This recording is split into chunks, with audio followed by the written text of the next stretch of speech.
भवन, बिल्डिंग या इमारत बनाने में सीमेंट कितना जरूरी है यह तो हम समझ ही सकते हैं। यह सबसे जरूरी चीजों में से एक है। सीमेंट भवन बनाने, ब्रिज बनाने में बहुत ही काम आता है, इसीलिए सीमेंट की जरूरत हर समय रहती है।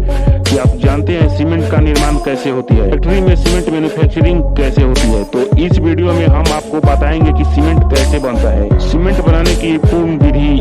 चलिए जानते हैं, खदानों से लेकर सीमेंट बनाने तक का पूरा प्रोसेस। आपसे एक छोटी सी रिक्वेस्ट है कि आप प्लीज हमारे वीडियो को लाइक करके चैनल को सब्सक्राइब कर दीजिए। तो चलिए चलते हैं अपने टॉपिक की ओर। यह एक सिविल इंजीनियरिंग का विषय है। यदि आप सिविल इंजीनियरिंग के स्टूडेंट हैं तो यह वीडियो आपके लिए मददगार हो सकता है, और यदि आप केवल जानकारी के लिए आए हैं तो यह बिल्कुल ही सही जगह पर आप आ चुके हैं। खदानों से लेकर सीमेंट बनाने तक का पूरा प्रोसेस के स्टेप बाय स्टेप हम जानेंगे। पहला प्रोसेस, खनन।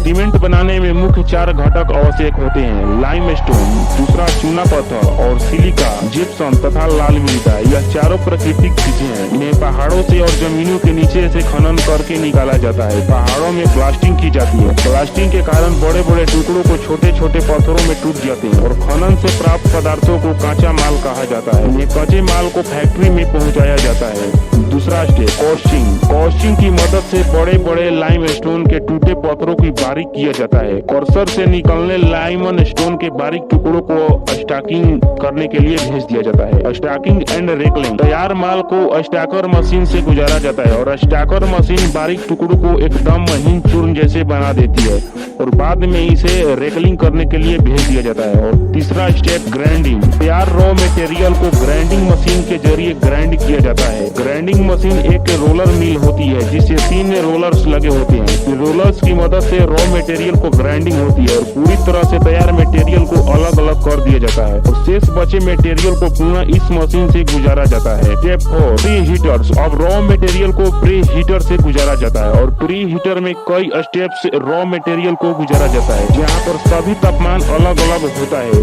प्री हीटर के नीचे से गर्म हवा आती है, जबकि ऊपर से मटेरियल को घूमे जाता है। सबसे अच्छे से हीटिंग होती है, और प्री हीटर में क्लीनर लगा होता है जो उच्च तापमान पर रॉ मटेरियल को जांच करता है। स्टेप 5, बर्निंग इन किल। इसके बाद रॉ मटेरियल को किल्न में जाता है। किलन की रोटरी किलन कहा जाता है। यह एक घूमने वाली भट्ठी होती है जो कि कूलर से जुड़ी होती है। इस मटेरियल को गर्म किया जाता है, और इस भट्ठी का तापमान लगभग 1300 से लेकर 1400 डिग्री सेल्सियस तक होता है। भट्ठी में बर्न हुआ मटेरियल कूलर की तरफ जाता है। इससे इतने उच्च तापमान पर इसलिए बर्न किया जाता है ताकि मटेरियल में उपस्थित रासायनिक बॉन्ड टूट जाए और एक नया पदार्थ बने जो पानी के साथ मिलाने पर कठोर हो जाते हैं। Next process, cooling process. Kiln या भट्ठी से निकलने वाला मटेरियल को ठंडा करने के लिए कूलर से गुजारा जाता है। इस कूलर में स्टेनलेस स्टील की बनी प्लेट्स होती है जो अपने स्थान पर आगे पीछे होती रहती है, जिससे मटेरियल आगे बढ़ता है और नीचे से ठंडी हवा से उसे ठंड किया जाता है। कूलर से एंड एक बड़ा हैमर लगा होता है जो बड़े क्लीनर को बारीकी कर देती है।